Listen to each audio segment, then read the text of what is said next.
Today, we're going to be talking about how Michigan Democrats have a huge problem in 2026, not only on the governor level, but also on the Senate level. So let's get into it. So Michigan Democrat Senator Gary Peters has announced he will not run for re-election, opening up a key Senate seat in 2026. Now, as you guys know, Republicans right now have a 53 to 47 seat majority, meaning that if Democrats would like to take back the Senate in 2026, they would have to pick up 4 seats, and also meaning that they would have to keep all of their Democrat seats. And really, just looking at the map, it does not look likely that Democrats will take back the Senate. They would have to flip Maine with Susan Collins and North Carolina with Tom Tillis, but then they would also have to flip like Ohio or Texas or Alaska or Iowa, these states that are not Democratic and will most definitely not vote for a Democrat senator.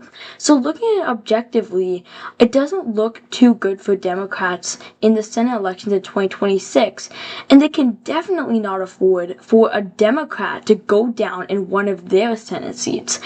And so this is really a big problem for Democrats. They were really relying on Gary Peters to stay in the race and to give them leverage so that they wouldn't have to play defense in some Democrat states. They would be able to play offense in Republican states and maybe flip 2 or 3 seats. And so this is really a big setback for Democrats. Let's look at who could run on the Republican side for this Senate seat. Now, the first person that I think could run for this Senate seat is John James.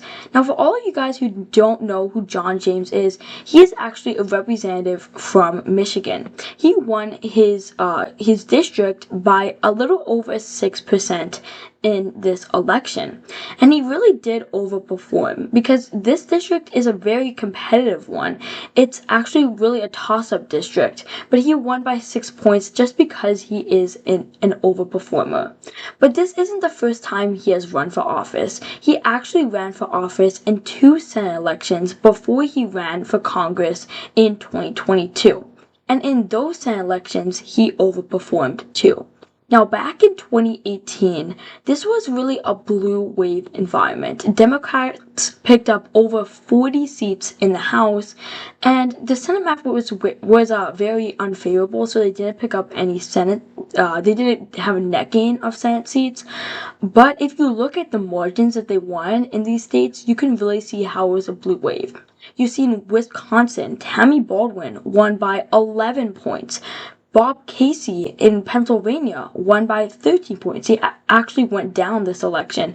And then Joe Manchin in deep red West Virginia won by 3 points. Sherrod Brown won by 7 points in Ohio. And John Tester won by 4 points in Montana. So when you're thinking of a blue wave environment, this is definitely that environment. But then with all these good results for Democrats, when you go to Michigan, you see that Debbie Stabenow, who was a pretty popular incumbent, only won by 6.5%, even though Tammy Baldwin won by 11 points, and Wisconsin and Michigan usually vote alike. And so then a lot of people started wondering, what if John James is a really good candidate for the Republicans? It looks like he's overperformed a lot in Michigan, especially in this blue wave environment. He only lost by about 270,000 votes, really a small margin. And so yes, John James decided to run it back again in 2020. But unfortunately, it also wasn't the best environment for Republicans, and he did go down again. This time against Gary Peters, which is a senator that is not going to be running for re-election. Now, Gary Peters won by 1.7%, but Gary Peters really underperformed, and you can say John James overperformed in this Senate seat, because Trump almost lost Michigan in 2020 by about 3 points. And so the fact that John James outperformed Trump by this big of a margin, by about like 60,000 votes, is remarkable. And so when you see on X, he says brighter days are ahead for Michigan, right after Gary Peters announced his resignation, many Republicans I think that John James might run for Senate, and maybe he'll win this time. Maybe third time's the charm.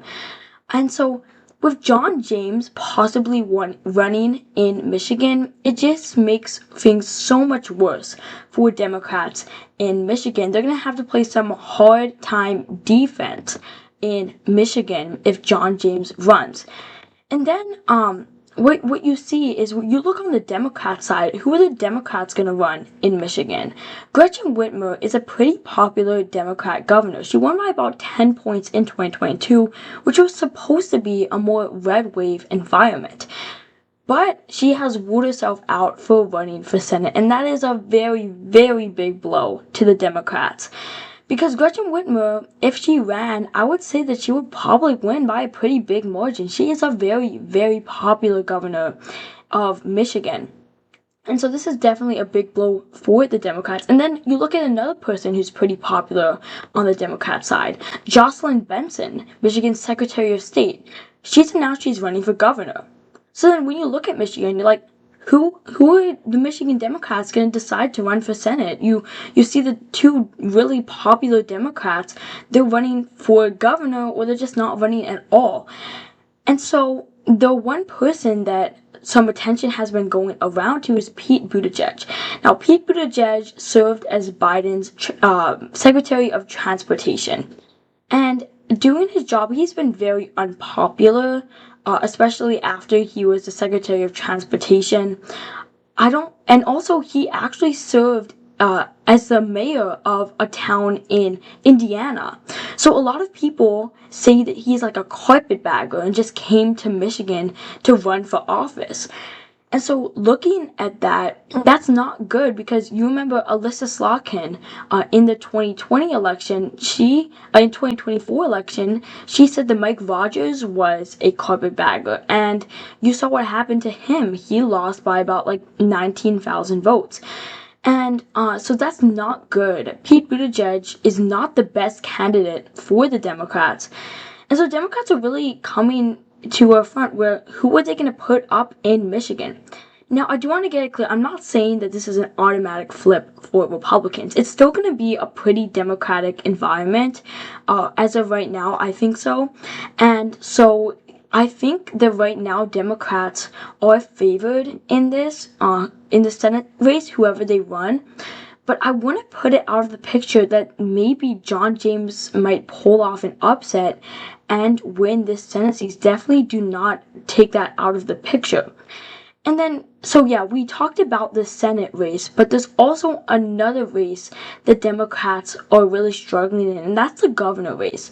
Now, of course, Gretchen Whitmer, the very popular governor of Michigan, won by about like 10 points, in 2022. But now she's term limited and she can't run again. And so Jocelyn Benson will be running for governor. And so you would think, okay, Jocelyn Benson, she's going to win by a pretty big margin. She's a very popular Secretary of State. So yeah, that's probably what's going to happen. But then another factor came in to complicate things for Democrats.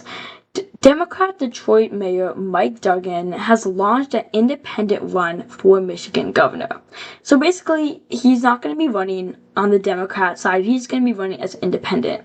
Now, I think this was really smart of Mike Duggan because what he's really doing is he's basically saying, well, okay, Democrats, if you don't nominate me or if you don't put your support behind me, Republicans are going to win this race because I'm going to split the Democrat vote. And then he's basically kind of forcing some Democrats to vote for him because him being on the ballot is going to split the Democrat vote.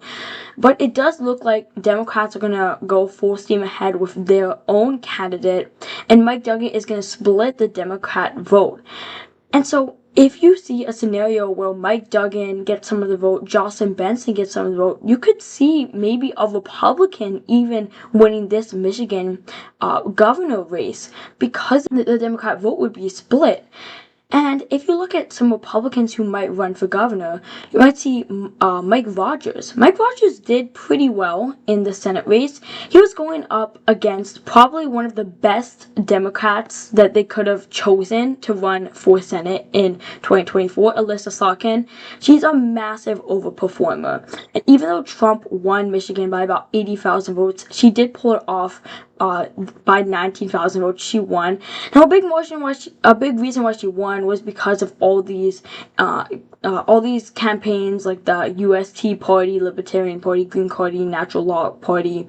So if you saw the UST Party just drop out and all these 41,000 people went to Mike Rogers, Mike Rogers actually would have won. So it was kind of unfortunate that all of these candidates were on the ballot so that Mike Rogers would not win. But looking objectively at him, I think he has a good balance of being a little bit MAGA and a little bit establishmentarian, and so he can get both sides of the spectrum. I don't think he'll really infuse the Republican base, but I think in a Trump midterm, I think he would be a good candidate. And considering that the Democrat vote would be split, you could definitely see Mike Rogers win. So when you're looking at the Senate and the governor elections in 2026, you see the Democrats are running into issues, with Gary Peters not running for re-election and then having a split vote in Michigan.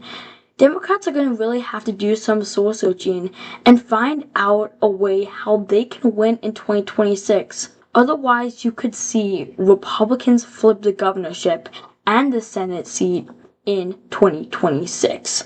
So I hope you guys enjoyed this video. If you did, make sure to smash the like button down below and subscribe. Comment your thoughts or suggestions in the comment section down below. Shout out to Diana Barbie, our first channel member. If you would like to become a member, you can join near my channel logo. And as always, thank you guys so much for watching, and I'll see you guys in the next one.